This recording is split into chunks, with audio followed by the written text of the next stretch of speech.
অমিত আর অনুর গল্প। অমিত আর অনুর প্রেমের গল্পটা শুরু হয়েছিল কলেজের প্রথম বর্ষে।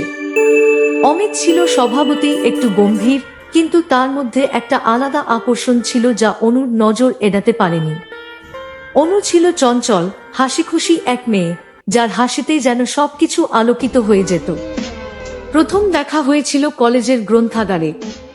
অনু খুঁজছিল একটা বই, যেটা অমিত ইতিমধ্যেই হাতে নিয়েছিল। অনুর চাওয়াতে অমিত হাসি মুখে বইটা দিয়ে দেয়। সেই থেকে তাদের বন্ধুত্ব শুরু। ধীরে ধীরে সেই বন্ধুত্ব প্রেমে পরিণত হয়। মান অভিমান এবং ঝগড়া, কিন্তু ভালোবাসার পথ তো সবসময় মসৃণ হয় না। ছোটখাটো বিষয় নিয়ে তাদের মধ্যে ঝগড়া লেগেই থাকত।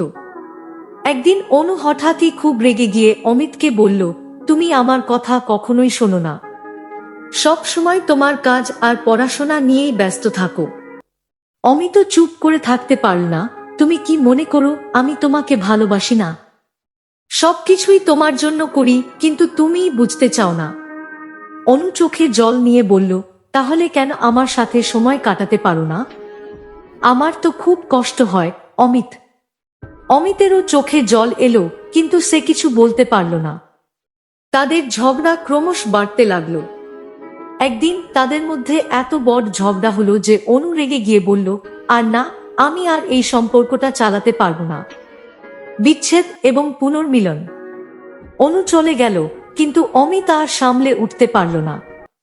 অনু ছাড়া তার জীবন যেন শূন্য হয়ে গেল।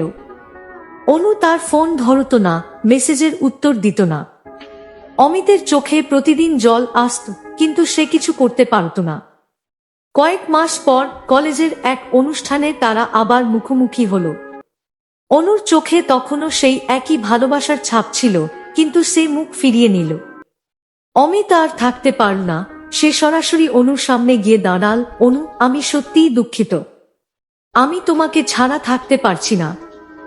আমার সব ভুলের জন্য ক্ষমা করে দাও। অনু চুপ করেছিল কিছুক্ষণ, তারপর ধীরে ধীরে বলল, আমিও তোমাকে অনেক মিস করেছি অমিত। আমরা কি আবার নতুন করে শুরু করতে পারি?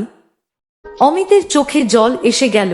সে অনুর হাত ধরে বলল, হ্যাঁ, আমরা আবার নতুন করে শুরু করব। এইবার আমরা আর কোনো ছোটখাটো বিষয় নিয়ে ঝগড়া করব না। তাদের চোখে আবার ভালোবাসার আলো জ্বলে উঠল। দুইজনেই প্রতিজ্ঞা করল, তারা একসাথে সবকিছু পার করবে। কোনো অভিমান বা ঝগড়া তাদের আলাদা করতে পারবে না। শেষ কথা। এইভাবেই তাদের ভালোবাসার গল্প আবার নতুন করে শুরু হলো। তারা বুঝতে পারল, ভালোবাসার জন্য সবকিছু ত্যাগ করা যায়, কিন্তু ভালোবাসাকে ত্যাগ করা যায় না।